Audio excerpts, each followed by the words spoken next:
الحمد لله رب العالمين، والصلاة والسلام على رسوله الكريم وعلى من تبعهم بإحسان إلى يوم الدين. أما بعد، أعوذ بالله من الشيطان الرجيم. بسم الله الرحمن الرحيم. يا أيها الذين آمنوا اتقوا الله حق تقاته ولا تموتن إلا وأنتم مسلمون. يا أيها الناس اتقوا ربكم الذي خلقكم من نفس واحدة وخلق منها زوجها وبث منهما رجالا كثيرا ونساء، واتقوا الله الذي تساءلون به والأرحام إن الله كان عليكم رقيبا. يا أيها الذين آمنوا اتقوا الله وقولوا قولا سديدا يصلح لكم أعمالكم ويغفر لكم ذنوبكم، ومن يطع الله ورسوله فقد فاز فوزا عظيما. وقال الله تبارك وتعالى في كلامه المجيد: بسم الله الرحمن الرحيم. وما أرسلنا من قبلك من رسول إلا نوحي إليه أنه لا إله إلا أنا فاعبدون.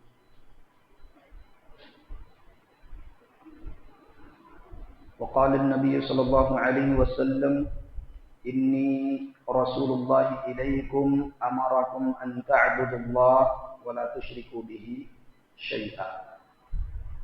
محترم حاضرین، جیسا کہ ہم جانتے ہیں کہ آج سے کتاب التوحید کا درس شروع ہوا چاہتا ہے. آج جو حاضر ہوئے یہاں، کوشش کریں کہ بیچ کا کوئی ایک درس بھی مس نہ ہو، کیونکہ اگر ایک بھی آپ مس کر دیں گے تو بات سمجھ میں نہیں آئے. تو کتاب چونکہ ابتدا سے لے کر انتہا تک ساری چیزیں اس میں جو ہے رکھ دی گئی ہیں. اب اس کو سمجھنے کے لیے ضروری ہے کہ شروع سے لے کر آخر تک، ابتدا سے لے کر انتہا تک آپ کلاس میں موجود رہیں، اور کلاس کے دوران آنکھ اور کان دونوں کھلے رکھیں. میں یہاں ہوں، میرا دل مدینے میں ہے والا حصہ نہیں ہونا. آپ بھی یہیں رہنا، دل بھی یہیں ہونا، کان بھی ادھر ہی رہنا. بس اب کتاب التوحید ضرورت کیوں محسوس کی گئی؟ اس سے پہلے ہماری مسجد کے اندر جو ہے صلاح ورک شاپ ہوا، اس کی ضرورت محسوس کی گئی. کیوں؟ لوگوں کو نماز پڑھنے کا طریقہ نہیں معلوم. کیا بچوں کو نہیں معلوم؟ نہیں. جوانوں کو نہیں معلوم، بوڑھوں کو نہیں معلوم. جن کی زندگیاں گزر گئیں مسجدوں میں سجدے کرتے ہوئے، ان کو نماز پڑھنے کا ڈھنگ نہیں. تو اس سے فائدہ یہ ہوا کہ صلو کما رأیتمونی یصلی کے تحت کم سے کم نماز صحیح ہو گئی، نماز درست ہوئی. ابھی چونکہ نماز قابل قبول کب ہے؟ نماز قبول کب ہوگی؟ نماز عبادت. کوئی بھی نیکی قبول کب ہوگی؟ جب انسان کا عقیدہ درست ہوگا. تبھی کوئی چھوٹی نیکی ہو، بڑی نیکی ہو، تبھی اسی وقت اس نیکی کا وزن ہوگا. قیامت والے دن نامہ اعمال پیش ہوں گے، نامہ اعمال رکھ دی جائیں. دو فرشتے یہاں بیٹھے ہوئے ہیں، ایک نیکی لکھ رہا ہے، ایک برائی لکھ رہا ہے. کل قیامت کے دن جب نامہ اعمال ہوں گے تو اس میں بہت ساری نیکیاں غائب ہوں گی. آپ سمجھ رہے ہیں کہ ہم نے نیکی کی ہے، لیکن اس میں ہے ہی نہیں، غائب ہے. یہاں تک لکھا گیا کہ بسا اوقات ایسے لوگ بھی ہوں گے کہ جن کی زندگی کا ایک سجدہ بھی نامہ اعمال میں نہیں ہوگا. سب چیز بیکار ہے. ہر انسان تو نامہ اعمال میں کچھ چیزیں باقی رہیں گی، کچھ مٹا دی جائیں. برائی بھی مٹتی ہے، نیکی بھی مٹتی ہے، دونوں مٹے گی. لیکن برائی مٹتی ہے اچھی چیز ہے، لیکن اگر نیکیاں مٹ جائیں تو انسان کہیں کا نہیں رہے گا۔ تو لہذا کوشش یہ کرنی چاہیے کہ اعمال باقی کن چیزوں سے رہتا ہے۔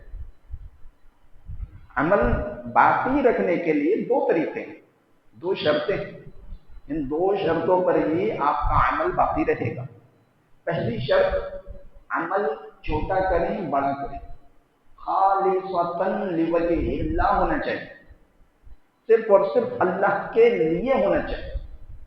وہ دیکھ رہا ہے، یہ دیکھ رہا ہے، اس کو خوش کر دوں، اس کو خوش کر دوں،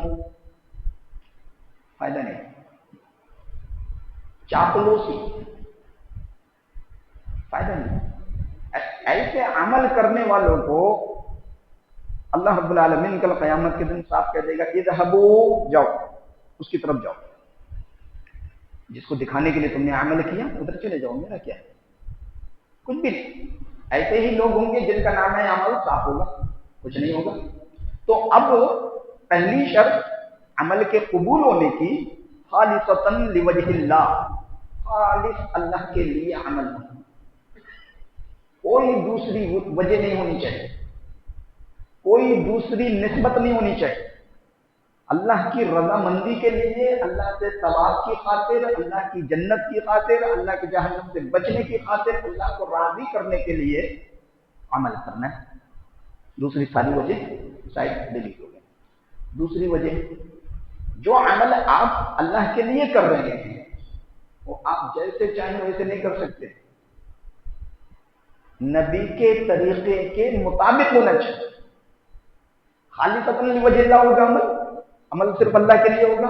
دوسری شرط یہ ہے کہ وہی عمل جو اللہ کے لیے کیا جا رہا ہے منمانی طریقے سے نہیں چلے گا، اللہ کے نبی کے طریقے پر چلے گا، جس طرح سے نبی نے کیا ہے اس طرح سے ہوگا۔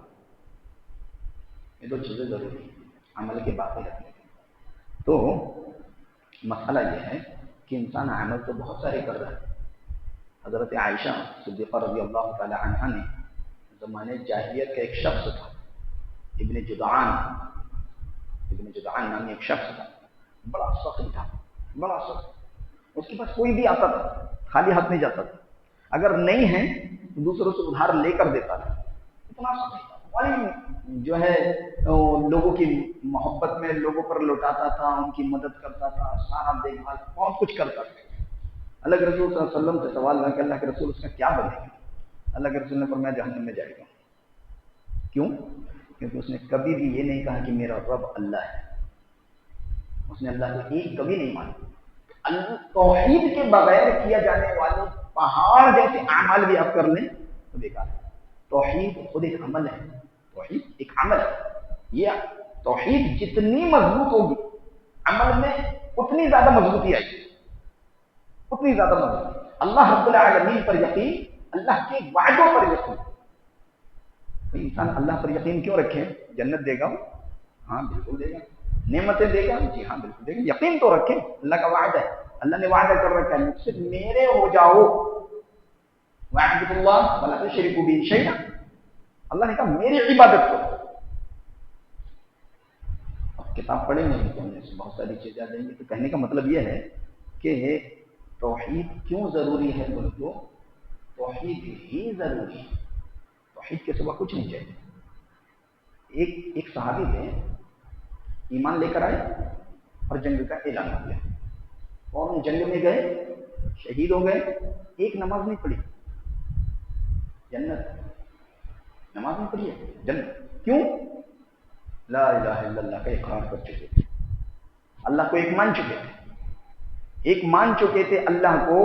حدیث البطاقہ پچھلے درس میں شاید بتائی گئی، حدیث ایک اتنی بڑی چٹھی، اس پر لا الہ الا اللہ لکھا ہوا ہے، اس کو جس سے بندہ جنت میں جائے، یہ بہت بڑی نیکی ہے، اس سے بڑی نیکی کوئی ہو ہی نہیں سکتی، لا الہ الا۔ اچھا دیکھو حج ہے نا، حج عمرہ ہر جگہ کا ذکر ہے، وہاں مینا رہنے دے، مزدلفہ رہنے دو، اور جو ہے طواف کرتے ہوئے رہنے دو، مناسک حج جتنے بھی، ان میں جو تکبیرات ہیں نا صرف توحید ہے، اس میں صرف توحید، اللہ کو بہت پسند ہے۔ اللہ کو ایک مانو، اللہ خوش ہو جاتا ہے۔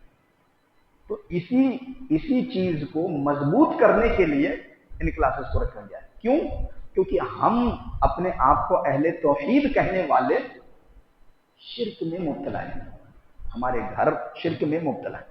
ایسی ایسی باتیں ہو جاتی ہیں ہمارے گھروں میں جس میں شرک کی بو آتی ہے۔ ڈائریکٹ تو کسی قبر کے سامنے نہیں جھک رہے، ڈائریکٹ تو کسی ولی کے سامنے نہیں جھک رہے، لیکن انڈائریکٹلی بہت ساری چیزیں ہمارے اور آپ کے گھروں میں جو ہے وہ آ گئی۔ کیوں؟ کیونکہ ہم مخلوط ماحول میں رہتے ہیں۔ ایسے لوگوں سے ہم دیکھتے ہیں، بعض قریے ایسے ہیں کہ مسلمان بھی مندر جا رہے ہیں اور ہندو بھی مسجد جا رہے ہیں۔ آپ ہمارا مانو، ہم آپ کا مان رہے ہیں، ختم چل رہا ہے۔ ایسا نہیں چلے گا، ایسا نہیں چلے گا۔ تو اسی چیز کو مد نظر رکھتے ہوئے، چونکہ یہ بنیاد ہے، اگر یہ گڑبڑ ہے تو سارے اعمال گڑبڑ ہیں۔ یہ مضبوط ہے، عمل تھوڑا کر لو، کامیاب ہو جائیں گے۔ اتنے عمل کی ضرورت نہیں، کوانٹٹی نہیں چاہیے، کوالٹی چاہیے۔ کوالٹی اچھی ہے تو انشاءاللہ اللہ رب العالمین کے یہاں کامیابی ہم لوگوں کو اللہ رب العالمین ضرور اس سے نوازیں گے۔ تو توحید کا جو مسئلہ ہے نا، اہم اور بنیادی مسئلہ ہے توحید کا مسئلہ۔ دنیا میں جتنے بھی نبی آئے نا، جتنے بھی نبی آئے، ہر نبی کو اللہ نے اسی لیے بھیجا۔ ہر نبی، جو بھی نبی آئے سب نے یہی کہا کہ مجھے اللہ نے اس لیے بھیجا ہے کہ میں لوگوں کو غیر اللہ کی چوکھٹ سے ہٹا کر ایک الہ واحد کی چوکھٹ پر لا کر چکا دوں۔ یہی مقصد تھا۔ تو اسی مقصد کے تحت یہاں پر ہم جمع ہوئے ہیں، اور یہ جو کتاب ہے، اس کتاب کے اندر باب ہیں، تقریباً جو ہے وہ 64-65 باب ہیں۔ ٹھیک ہے، اتنے باب شروع میں جو ہے باب 4 سے 5 پیج کے ہیں، جس میں ایک ہفتے میں ایک باب پڑھیں گے۔ دھیرے دھیرے آگے جاتے جاتے انشاءاللہ چھوٹے چھوٹے باب ہیں، اس میں 2 3 4 باب ایک ساتھ ہم پڑھ کے ختم کر دیں گے انشاءاللہ۔ اہم بات یہ ہے کہ اس میں جو آیتیں بتائی جائیں گی، جو آیتیں ہیں اور باب کے اختتام پر مسائل ہیں، ان مسائل کو دماغ میں رکھنا وہ اہم بات ہے۔ صرف پڑھ کر چلے جانا نہیں، سن کر چلے جانا نہیں، اس کو دماغ میں رکھنا۔ اور اگر لکھ سکتے ہیں تو ساتھ میں کاپی پین بھی لے کر آ جائیں، جو بتایا جا رہا ہے وہ لکھیں، ورنہ کتاب تو موجود ہے، کتاب میں ہی ٹک کر لیں جو سمجھ میں آیا اور جو سمجھ میں نہیں آیا۔ تو اس طرح سے حق ادا ہوگا کتاب کا۔ تو انشاءاللہ اللہ رب العالمین سے ہم دعا کرتے ہیں کہ اللہ رب العالمین اس کتاب کی برکتیں اللہ ہمیں عطا فرما۔ اللہ رب العالمین ہم تمام کو عقیدہ توحید پر مضبوطی سے جمنے کے اللہ توفیق عطا فرما، آمین۔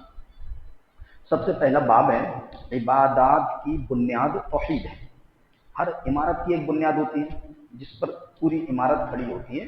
تو اسلام کی عمارت، اسلام ایک عمارت، اس کی بنیاد توحید۔ عبادات جتنی بھی ہیں ان کی بنیاد کیا؟ توحید ہے۔ اللہ رب العالمین نے ارشاد فرمایا وَمَا خَلَقْتُ الْجِنَّ وَالْإِنسَ إِلَّا لِيَعْبُدُونَ۔ یہ آیت اللہ رب العالمین نے بیان فرمائی قرآن مجید کے اندر سورۃ الذاریات میں۔ کہا میں نے جنوں اور انسانوں کو صرف اس لیے پیدا کیا ہے کہ وہ میری بندگی کرے۔ اب یہاں پر مقصد بعثت جو ہے وہ ہمارا اللہ کی بندگی، اللہ رب العالمین کی عبادت ہے۔ ایک دوسری جگہ اور ارشاد فرمایا اللہ رب العالمین نے وَلَقَدْ بَعَثْنَا فِي كُلِّ أُمَّةٍ رَسُولًا أَنِ اعْبُدُوا اللَّهَ وَاجْتَنِبُوا الطَّاغُوتَ۔ اللہ رب العالمین نے فرمایا کہ ہم نے ہر امت میں رسول بھیجا، جتنی بھی امتیں آئیں ہم سے پہلے، 1,24,000 انبیاء کرام علیہ السلام تقریباً اللہ رب العالمین نے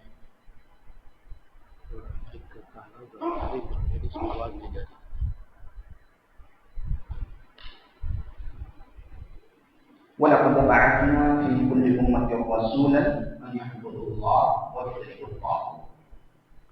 ہم نے ہر امت میں رسول بھیجا کہ صرف اللہ کی بندگی کرو اور طاغوت کی بندگی سے بچو۔ طاغوت سے مراد کیا ہے؟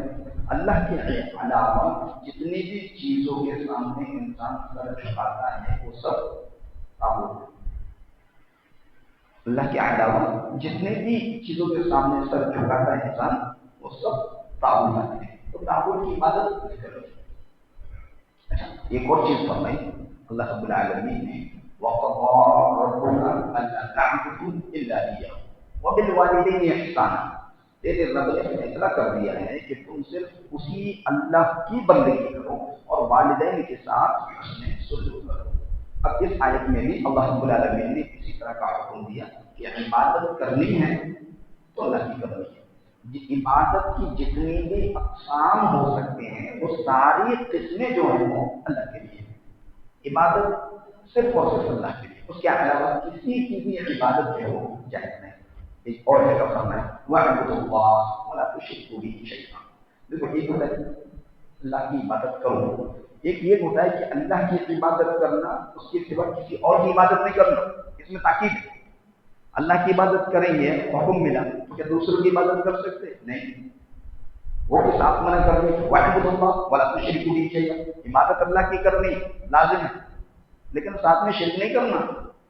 اب یہ ہو رہا ہے، یہ ہو رہا ہے، لوگ اللہ کی عبادت کر رہے ہیں۔ ہم نے بعض جگہ ایسا دیکھا ہے، یہاں مسجد میں عبادت کر لی، پھر اس کے بعد میں مزار میں آ کر سجدہ کر دیا، تو اللہ کے ساتھ بھی اللہ کی بھی عبادت چل رہی ہے اور ساتھ ساتھ غیر اللہ کو بھی جو ہے وہ لے کر چل رہے ہیں۔ اسی لیے مسجد میں قبر میں مسجد نہیں ہونا چاہیے، قبرستان کا تعلق مسجدوں سے اور مسجدوں کا تعلق قبرستان سے نہیں ہونا چاہیے، اور جہاں بھی ایسا دکھ جائے وہاں نماز پڑھنے سے آپ کو پیچھے کر دینا چاہیے، نہیں ہونا چاہیے۔ ان دونوں کو جو ہے جدا رکھنا ہے، ایک ساتھ نہیں کرنا ہے۔ تو وَاعْبُدُوا اللَّهَ وَلَا تُشْرِكُوا بِهِ شَيْئًا۔ ایک اور جگہ اللہ رب العالمین نے ارشاد فرمایا قُلْ تَعَالَوْا أَتْلُوا مَا حَرَّمَ رَبُّكُمْ عَلَيْكُمْ أَلَّا تُشْرِكُوا بِهِ شَيْئًا۔ اے محمد صلی اللہ علیہ وسلم کہہ دیجئے کہ آؤ میں تمہیں وہ چیزیں پڑھ کر سناؤں جو تمہارے رب نے تم پر حرام کی ہیں، اللہ نے ہم پر حرام کیا، اور وہ یہ ہے کہ تم اس کے ساتھ کسی کو شریک ٹھہراؤ۔ اتنا بڑا گناہ ہے شرک کرنا کہ اللہ رب العالمین نے اپنے نبی سے فرمایا کہ اگر آپ بھی شرک کرتے، نبی تو نہیں کر سکتا نا، اتنوں کا اہمیت بتانے کہ آپ اتنے بڑے عہدے پر ہیں، اتنے بڑے منصب پر ہیں کہ آپ کے اگلے پیچھے سارے گناہ معاف، سارے معاف۔ اس کے باوجود امام الانبیاء ہونے کے باوجود بھی اگر آپ سے شرک ہو گیا تو سارے عمل کا برباد، سارے عمل تو اعمال کو برباد کر دینے والے اسباب میں سب سے بڑا سبب شرک ہے۔ شرک کر لو آپ، جیسے آگ لکڑی کو کھا جاتی ہے، آگ لگا تو کتنی لکڑی سب جاتا ہے، ایسے ہی عمل کو برباد کرنا ہے، شرک کر لو۔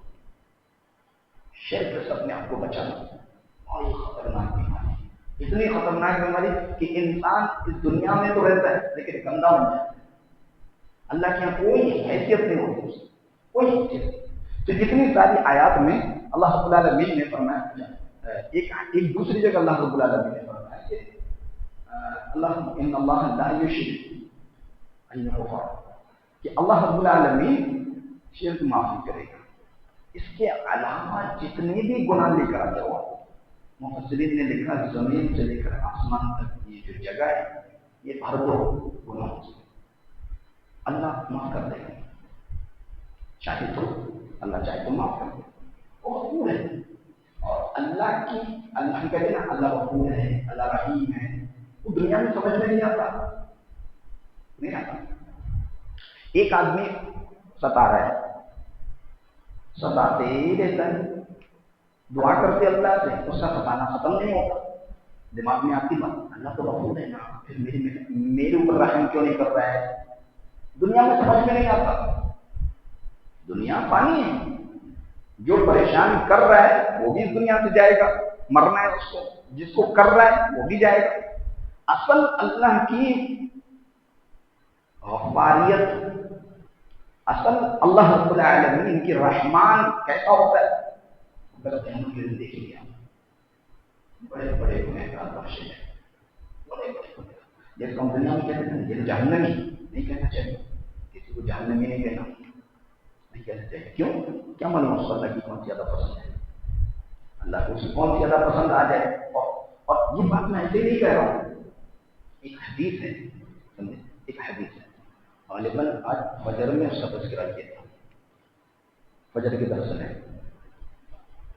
بخاری کی ایک روایت ہے، بخاری کی ایک حدیث ہے، 40 خصلتوں کا تذکرہ کیا گیا، کتنے؟ 40 خصلتیں، اور ان 40 خصلتوں کے بارے میں یہ بیان فرمایا نبی کریم صلی اللہ علیہ وسلم نے کہ یہ 40 خصلتیں ایسی ہیں کہ اگر انسان اللہ رب العالمین کے وعدوں پر مکمل طور پر ایمان اور عقیدہ رکھ کر ان خصلتوں میں سے کوئی ایک خصلت پر عمل کر لے تو اللہ رب العالمین نے معاف کر دیں، اس کو بخش دیں۔ 40، ان 40 میں سے سب سے پہلے کیا ہے جانتے ہیں؟ کسی کو ایک بکری گفٹ کر دینا، ایک بکری ہدیہ کر دینا، ایسی بکری جو دودھ دیتی، اور وہ بکری آپ جس کو دے رہے ہیں اس کو دے دیں، آپ اس کو مالک بنا دیں۔ اچھا مالک نہیں بنا سکتے تو کم سے کم 2-4 مہینے کے لیے عاریتن دے دیں کہ بھائی رکھ لو، جاؤ استعمال کر لو، اس کا دودھ پی لو۔ وہ ایسی بکری جو دودھ دے رہی ہے، آپ نے کسی کو دے دیا، مالک بنا دیا، وہ دودھ دے رہی ہے، پھر تھوڑی دیر کے بعد میں بچے بھی دے دی، پھر اس کے بچے دے دیے، اس کے بچے بکری۔ یہ سب سے بڑا 40 خصلتوں میں سے سب سے بڑی خصلت یہ ہے۔ اس کے بعد 39 کا ذکر نہیں، 39 کا ذکر نہیں، پھر اس کے بعد میں جتنی بھی خصلتیں اس سے چھوٹی ہیں، اس کو اوپر کوئی نہیں، سب سے بڑی ایک بکری دے دینا۔ کیا مشکل ہے بکری دینا؟ کوئی مشکل ہے؟ کوئی مشکل نہیں۔ اس کے بعد میں مفسرین نے پھر لکھا، صحابہ نے بیان کرنا کہ ہم سمجھتے ہیں کہ 39 جو ہے نا وہ چھوٹے چھوٹے، کسی سے مسکرا کر ملنا ہو سکتا ہے، اس میں سے مسجد میں آتے ہوئے دایاں پیر اندر ڈالنا ہو سکتا ہے، بیت الخلا جاتے ہوئے بایاں پیر پہلے اندر ڈال کر جانا، دو کر جانا ہو سکتا ہے، وہ میں سے کوئی ایک خصلت بھی اگر اس ایمان اور عقیدے کے مطابق اگر انسان کرتا ہے تو اللہ معاف کر رہا ہے۔ اسی لیے کوئی بھی عمل چھوٹے سے چھوٹا کیوں نہ ہو، صحابی نے اس میں نظر اس حدیث کو سامنے رکھیں، ہو سکتا ہے کہ چھوٹا سا عمل ان 40 میں سے اللہ معاف کر دے۔ تو کہنے کا مطلب یہ ہے کہ انسان اپنے اعمال کی فکر کرے اور شرک سے اپنے آپ کو مکمل طور پر انسان جو ہے دور کر لے۔ اللہ رب العالمین واضح طور پر فرمایا قل تعالوا اتل ما حرم ربكم عليكم الا تشركوا به شيئا، حرام کر دیا اللہ رب العالمین نے شرک۔ اس کے بعد دیکھیں اب تک تو آیات سے مؤلف نے جو ہے بیان کیا کہ اللہ رب العالمین عبادت صرف اور صرف اللہ کی ہونی چاہیے، عبادت میں کسی کو بھی شریک نہیں کر رہے ہیں۔ اب ایک حدیث بیان کر رہے ہیں، حضرت عبداللہ بن مسعود رضی اللہ عنہ فرماتے ہیں کہ جو شخص آپ صلی اللہ علیہ وسلم کی سر بمہر وصیت ملاحظہ کرنا چاہتا ہو تو وہ اللہ رب العالمین کا یہ فرمان پڑھ لے۔ یعنی کہ کوئی وصیت کس کو کہتے ہیں؟ میں تو مر رہا ہوں، لکھ کے جا رہا ہوں، اس کو پڑھ لیں۔ اگر ایسی کوئی وصیت پڑھنا چاہ رہے ہیں تو عبداللہ بن مسعود رضی اللہ عنہ فرماتے ہیں کہ یہ آیت پڑھ لو آپ، یہ آیت 3 آیتیں سورہ انعام کی آیتیں ہیں، تاکہ یہ آیتیں پڑھ لو آپ۔ آیتیں کیا ہیں؟ قل تعالوا اتل ما حرم ربكم عليكم الا تشركوا به شيئا وبالوالدين احسانا ولا تقتلوا اولادكم من املاق نحن نرزقهم واياهم ولا تقربوا الفواحش ما ظهر منها وما بطن ولا تقتلوا النفس التي حرم الله الا بالحق ذلكم وصاكم به لعلكم تعقلون ولا تقربوا مال اليتيم الا بالتي هي احسن حتى يبلغ اشده واوفوا الكيل والميزان بالقسط لا نكلف نفسا الا وسعها واذا قلتم فاعدلوا ولو كان ذا قربى وبعهد الله اوفوا ذلكم وصاكم به لعلكم تذكرون وان هذا صراطي مستقيما فاتبعوه ولا تتبعوا السبل فتفرق بكم عن سبيله ذلكم وصاكم به لعلكم تتقون۔ اب یہ آیت ہے، اس آیت کو وصیت کے طور پر پیش کیا گیا۔ وصیت جب پڑھی جاتی ہے نا تو کان بند کر کے نہیں، بڑی اہمیت سے پڑھی جاتی ہے۔ وصیت معمولی چیز نہیں ہے نا، مرنے والے کا آخری پیغام ہے۔ تو اب وصیت ان آیتوں میں جو پیغام دیا گیا ہے بڑا اونچا پیغام ہے، کہا اے محمد قل تعالوا، اے محمد صلی اللہ علیہ وسلم آپ کہہ دیجیے کہ آؤ میں تمہیں وہ چیزیں پڑھ کر سناؤں جو تمہارے رب نے تم پر حرام کی ہیں۔ کتنی چیزیں ہیں، کون کون سی، وہ اس میں بیان کیا جا رہا ہے کہ یہ کہ تم اس کے ساتھ کسی کو شریک نہ ٹھہراؤ۔ پہلی چیز اس آیت میں پہلی چیز حرام کردہ چیزوں میں سب سے پہلی چیز شرک ہے۔ دوسری چیز ماں باپ سے بدسلوکی نہیں کرنا۔ دیکھو اللہ رب العالمین نے اپنے پاس نبی کا تذکرہ کیا، یا ایھا الذین آمنوا اطیعوا اللہ واطیعوا الرسول، اللہ کی بات، اللہ کی اطاعت، رسول کی اطاعت۔ ایک بات، اس کے بعد واعبدوا اللہ ولا تشرکوا بہ شیئا وبالوالدین احسانا۔ تو کبھی اللہ نے اپنے ساتھ نبی کو ملایا، کبھی اللہ نے اپنے ساتھ والدین کو ملایا۔ اہمیت بتلانا، بس دوسرا کیا ہے، اب یہ والدین نبی کے برابر نہیں ہو، صرف اہمیت بتلانے کے لیے۔ جیسے اللہ کی اطاعت ضروری ہے ویسے رسول کی اطاعت ضروری ہے، جیسے اللہ اس کے رسول کی اطاعت ضروری ہے ویسے ماں باپ کی اطاعت ضروری ہے۔ لیکن ماں باپ کی اطاعت صرف معروف کاموں میں ہوگی۔ باپ اگر یا ماں اپنی اولاد کو شرک کی طرف دعوت دیتا ہے، بلاتا ہے، نہیں کرنا ہے، عمل نہیں کرنا، اطاعت نہیں کرنی، برائی کی طرف بلا رہے ہیں، اطاعت نہیں کرنی، ہاں معروف کاموں کی طرف، ہر معروف کی طرف بلا چرا اطاعت کرنی ہے۔ تو کہا یہ سب سے پہلی چیز شرک، اللہ کے ساتھ نہیں کرنا۔ دوسری چیز ماں باپ کے ساتھ بدسلوکی نہیں کرنا۔ اچھا، یہ بات میں بار بار کہتا ہوں، ماں باپ کے ساتھ نافرمانی نہیں کرنی چاہیے، بدسلوکی نہیں کرنی چاہیے، نہیں کرنی چاہیے، بہت بڑا گناہ ہے، اور بڑا، چاہے وہ مرد ہو یا عورت ہو، اتنا بڑا گناہ ہے کہ اس کی کچھ سزا اسی دنیا میں بھی ملے گی۔ آپ اپنی آنکھوں سے دیکھیں گے کہ اس کی اولاد اس کو ایسے ہوتا ہے، ہم نے اپنی آنکھوں سے دیکھا۔ تو ماں باپ کے ساتھ کبھی بدسلوکی نہیں کرتا۔ اتنا کہا گیا کہ جیسے ایک مرغی ہوتی ہے نا، مرغی ہوتی ہے، اس کے ساتھ چھوٹے چھوٹے چوزے ہوتے ہیں، اس کے باہر روڈ میں یا کسی کوڑے کرکٹ والی جگہ پہ وہ چلتی رہتی ہے نا، اس کے ساتھ چھوٹے بچے، ایک چیل کوا جب آ کے بیٹھتا ہے اوپر سے جھمٹا مارنے کے لیے آتا ہے تو سارے بچے بھاگتے ہوئے آتے ہیں۔ مرغی کیا کرتی ہے، اسے برف ہو جاتی ہے اور ساتھ کو ایسے والدین کو ایسے سمانا چاہیے۔ انسان دیکھیے، بوڑھے جب بات والد ہو جاتے ہیں، والدین جب بوڑھے ہو جاتے ہیں تو ان کو محبت کے ایسے بازو ان کے لیے کھول دینا چاہیے۔ بھی نہیں کہنا آج کو گالی دی جائے گی، تم کو کیا آتا ہے، تم کو کیا آتا ہے، اس کو بول رہے باپ کو بول رہے تم کو کیا آتا ہے، جس نے چلنا سکھایا اس کو بول رہے ہیں کہ تم کو کیا آتا ہے۔ نہیں کرنا چاہیے، عزت احترام لازم ہے۔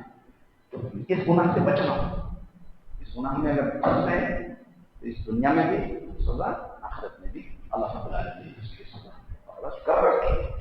تو اب پہلی چیز شرک، دوسری چیز والدین کے ساتھ اطاعت و فرما برداری، بدسلوکی نہیں کرنا۔ اب بدسلوکی نہیں کرنا، اس کا سیدھا یہ الٹا ہے، سیدھا کیا ہے، اچھائی کرنا، بھلائی کرنا، حسن سلوک کرنا۔ اچھا، دو چیزیں ہوگی۔ اور تیسری چیز اپنی اولاد کو مخلصی کے ڈر سے قتل نہیں کرنا۔ آج ایسا ہو رہا ہے، زمانے جاہلیت میں سناتا ہوں، وہ تو کم سے کم اتنا تو کرتے تھے کہ زمین کے نیچے دفن کرتے تھے، آج کے تو کچرے میں ڈال کر چلے جاتے ہیں۔ کچروں ایسے کتنے نیوز کچرے میں ڈال دیا، کوئی بھی کچرا نہیں۔ تو اس طرح سے جو ہے اپنی اولاد کو صرف جو ہے اس وجہ سے کہ یہ کھائے گی، اب یہ مجھے اس کو پالنا پڑے گا، اس کی جو ہے دیکھ بھال کرنی پڑے گی، یہ میرے اوپر بوجھ ہے، یہ سوچ کر اپنی اولاد کو قتل کر دینا کیا حال ہے؟ اچھا عمل اچھا رزق آپ نہیں دے سکتے۔ دیکھو ہم بچے کو مارتے کیوں ہیں؟ زمانے جاہلیت میں مارنے کی بہت ساری وجوہات ہیں، ٹھیک ہے، وہاں اور لڑکیوں کو ہی مارا جاتا تھا، لڑکوں کو نہیں مارا جاتا تھا، کیونکہ لڑکی بائی سے آر تھی، اس کی شادی ہوگی، اس کے بھائی کو سالہ کہا جائے گا، باپ کو سسر کہا جائے گا، یہ ان کو